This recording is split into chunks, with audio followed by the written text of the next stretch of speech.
Hoje, o torcedor vai falar, mas era bom, foi bom, era ídolo, não era ídolo. Vocês não sabem o que aconteceu no bastidores. Vocês não sabem de nada, entendeu? Aí vocês ficam falando, acreditando em contos da carochinha. Fala galera, tudo bem? Sou eu, Léo Careca, tô passando para avisar que tem a segunda parte da minha entrevista com o Gotardo, ela já está no canal e nessa parte o Gotardo fala cada coisa, rapaz. Ele fala da trajetória dele como treinador, ele fala dos conceitos dele, de como ele enxerga o futebol, né, como treinador, ele fala se ele aceitaria trabalhar novamente como diretor técnico, fala da passagem dele em 2014 pelo Botafogo, deixa alguns enigmas no ar que vocês puderam mais ou menos acompanhar. Fala quem foi um dos técnicos que mais ensinou coisas para ele ainda como jogador. Enfim, muita coisa legal você pode acompanhar aqui. Mas antes disso, ajuda o amigo. Deixa o teu like aí, larga o dedo no like, rapaz. Compartilha esse canal, comenta, ativa o sininho. Se você conseguir um seguidor pro meu canal, ele vai aumentar e o trabalho vai continuar. Valeu? Então ajuda o amigo a continuar o trabalho. Deixa o teu like aí. Tamo junto. Valeu? Solta o vídeo.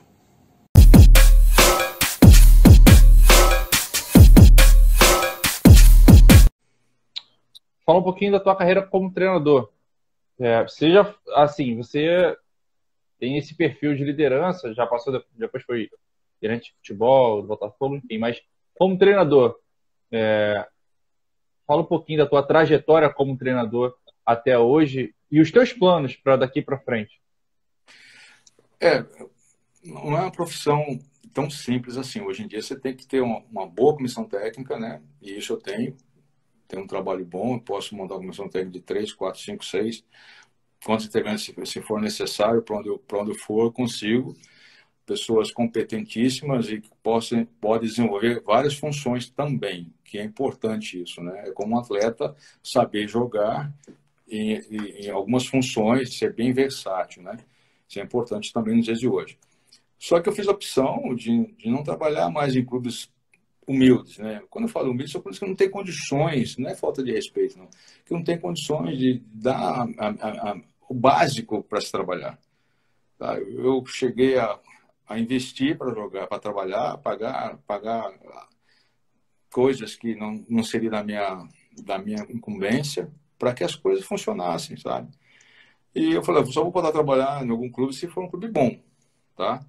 E até então não surgiu nada, aí eu andei fazendo a minha vida pessoal, foi rodando também. Lógico que eu todo dia estou focado e vinculado ao esporte, ao futebol, vendo jogos, analisando o que se comenta de último, né, de conhecimento. Não sou professor de educação física, mas eu tenho uma formação bem interessante nessa área, né, na área técnica, né? Então eu fiz essa opção de aguardar uma boa proposta. Caso surja, tudo bem. Fiz alguns contatos bem interessantes ao longo desse ano, mas aí chegou agora essa pandemia que vem atrapalhar o mundo todo, né? E nos resta aguardar para ver o que acontece no mercado do futebol brasileiro, né? No mercado também incluindo a área técnica.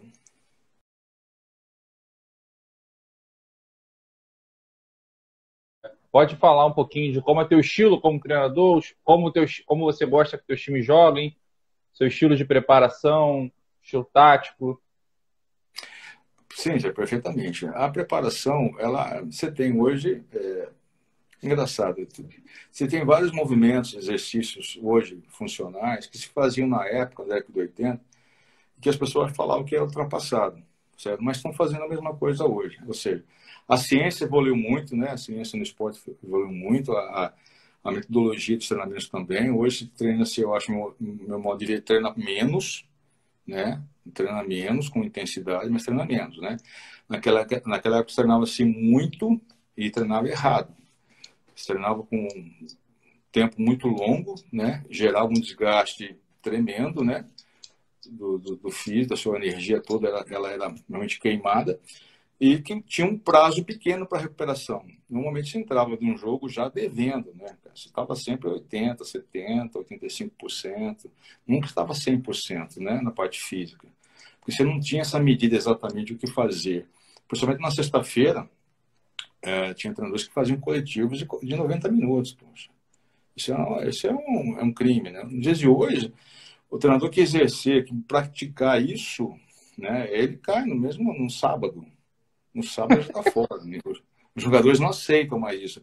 Só que você tem que entender quais atletas você tem em mãos. Né? Qual a característica que existe as características do atacante, do defensor, seu time é veloz, consegue fazer uma transição veloz ou lenta, se consegue criar amplitude da equipe com atletas que consigam raciocinar nesse momento de criar essa amplitude, buscar a profundidade, como será a profundidade desse time também, se consegue fazer aquele passe das entrelinhas para buscar essa profundidade. Então, você tem que arquitetar algumas jogadas ofensivas e até mesmo a saída de jogo, a defensiva também, pode ser treinado isso naturalmente no dia de hoje.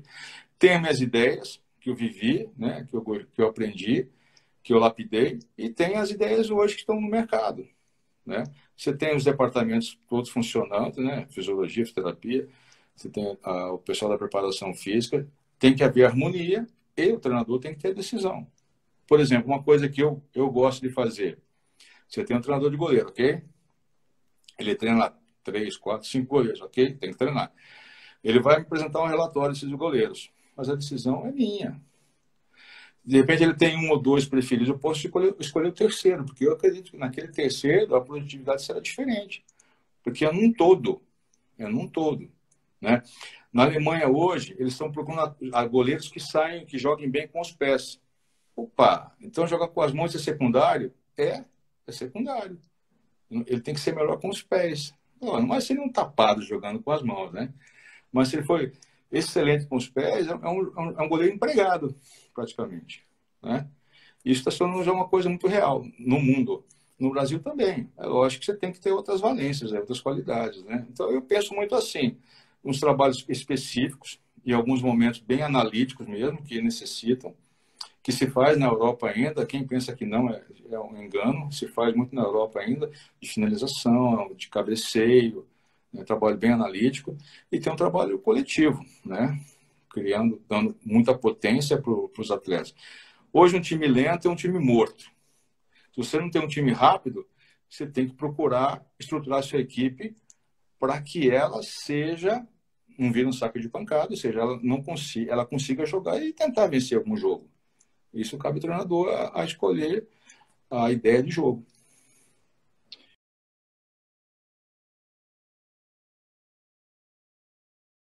Em cima disso que você falou sobre time lento, um time morto, você acha que hoje o futebol está muito mais velocidade do que técnica? A gente vê muitos jogadores bons tecnicamente, mas lentos, que tem perdido cada vez mais espaço no futebol. Por exemplo, aqui do Ganso, por exemplo, que é um jogador que é lento, tem muita técnica, mas é lento e está perdendo um pouco de espaço no futebol. Você vê assim também ou não? Não, depende. Não é? Às vezes a lentidão ela não está na velocidade, ela está na tomada de decisão também, né? Tem jogador que é rápido, mas toma sempre decisão errada. Também isso não é legal, né?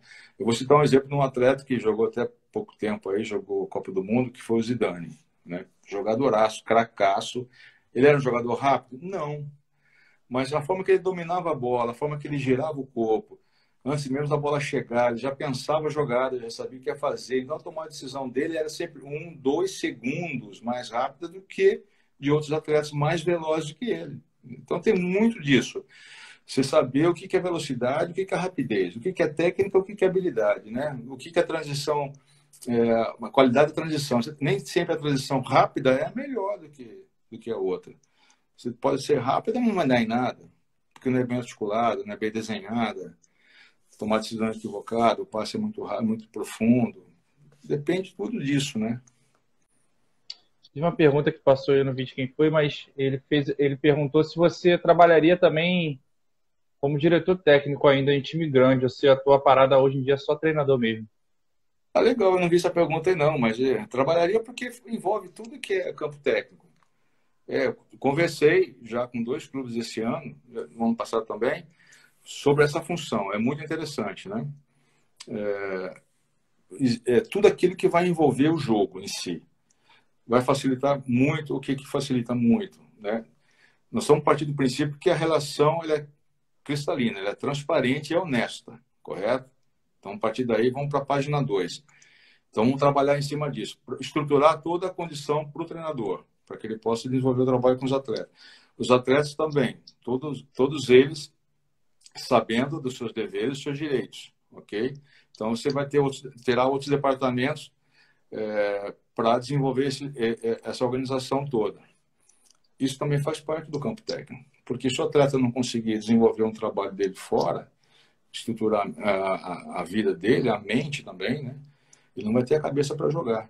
Então, isso vai influenciar muito o desempenho técnico do atleta, né? Então, eu acredito que, além do jogar em si, que é importante, você tem que ter uma equipe que fale a mesma língua, uma equipe que haja uma harmonia na forma de jogar, né? Você não pode ter atletas sobrando numa posição, pode ter 3 atletas que nenhum deles irão realizar, né, aquela função desejada. Então, tudo isso faz parte da organização do campo técnico, né? Parte um pouquinho, de repente, na área do diretor técnico, pode ser. Como o diretor técnico também vai entrar um pouco na área do diretor de futebol, na área do campo do diretor técnico. Também é possível isso aí, né? Mas o mais importante é o diálogo, né? Com a equipe técnica e com o presidente. Isso é muito importante. Com o vice-presidente também, é óbvio, né? Tudo isso para um clube grande hoje, isso é muito importante. O que me dera é um clube pequeno, que a receita é muito baixa, né?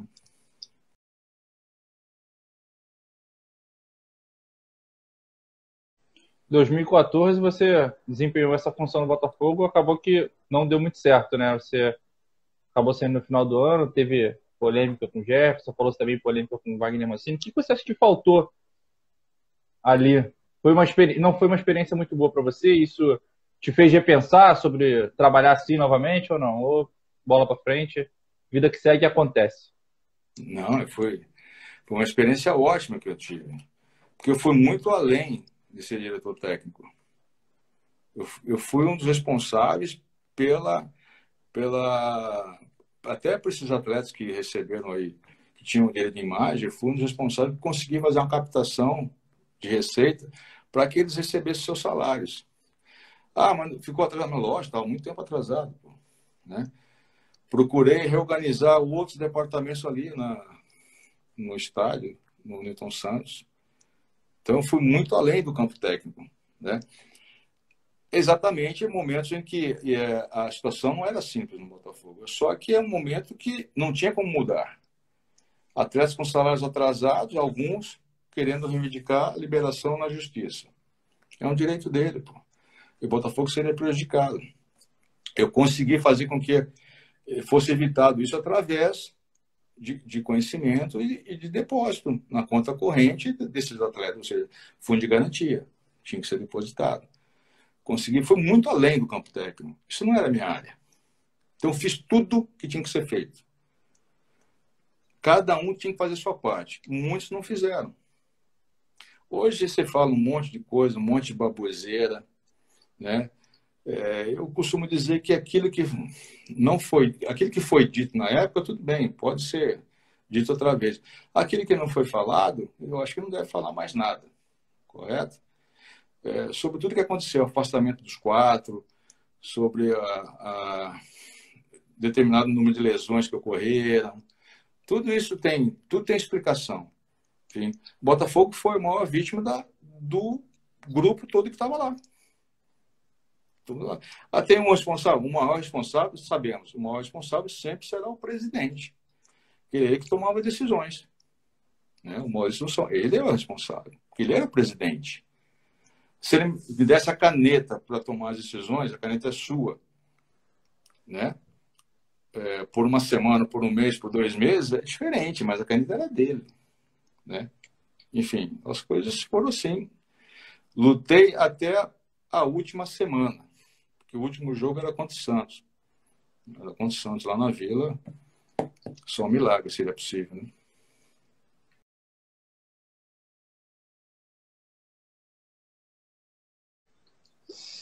Se você tivesse aquela caneta lá, você poderia falar alguma decisão diferente que você poderia ter tomado para evitar, diminuir o estrago que foi feito?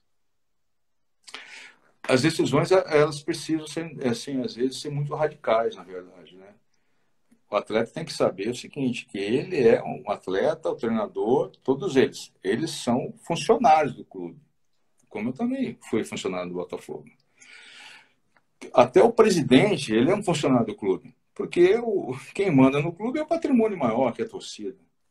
Ela que tem que trabalhar para ela, pela história do clube, né? Os representantes do clube, é a torcida. Não tem como você fugir disso. Né? Então, nós trabalhamos para isso, correto? Então, assim, teria que fazer melhores contratos. O que é melhor contrato? Não é ganhar muito, é ganhar certo. Né? Você tem que aparar as arestas de relacionamentos, de condutas inadequadas com um atleta, como integrante de comissão técnica, como diretor. Você tem que ser profissional. E às vezes o profissionalismo incomoda um pouco, né? Tudo isso são tomadas de decisões importantes que se leva para dentro de campo. Tá?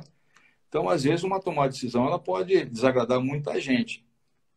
Hoje, o torcedor vai falar, mas era bom, foi bom, era ídolo, não era ídolo. Vocês não sabem o que aconteceu nos bastidores. Vocês não sabem de nada.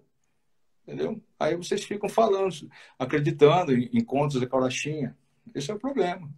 E são injustos com quem trabalhou e foi honesto, idolatram quem nunca honrou a camisa que jogou. É assim que vocês pensam, né? Vocês não são culpados, vocês são vítimas.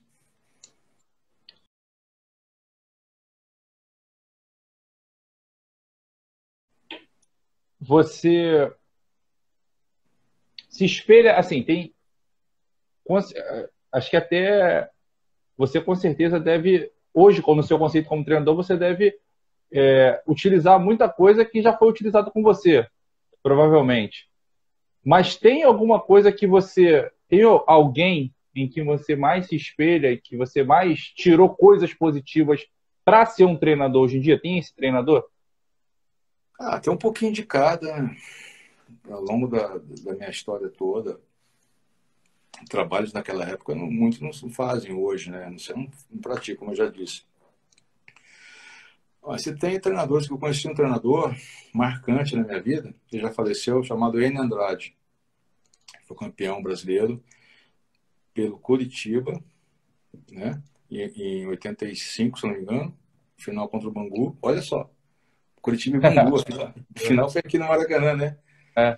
E o Enio Andrade foi campeão também, acho que pelo Internacional de Porto Alegre, o primeiro título dele, desculpa.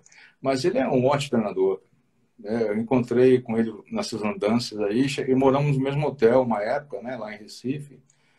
Convivi com ele assim vários dias, né? Ótimo. Aprendi muito com ele, como lidar com atletas, né?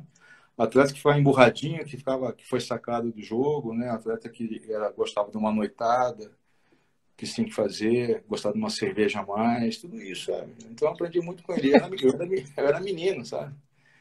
E você tem outras coisas importantes hoje, né? Hoje tem que...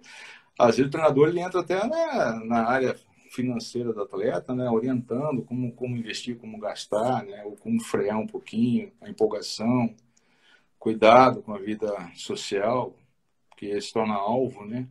Porque ele fica rico de um dia para o outro. O futebol tem essa chance hoje, né? O que leva você a ficar rico hoje? É ganhar na loteria, né? Jogar na NBA, de repente, ser um atleta de ponta na NBA, ser um atleta de ponta no futebol, ser um gênio na Bolsa de Valores, tem que ser gênio também, né? Ainda mais com a situação atual, né? Muita gente tendo aborrecimentos aí. Falando de dinheiro lícito, tá? Dinheiro lícito, né? Existem outras maneiras de você ganhar muito dinheiro também, né? Além disso, né? Enfim, é isso aí.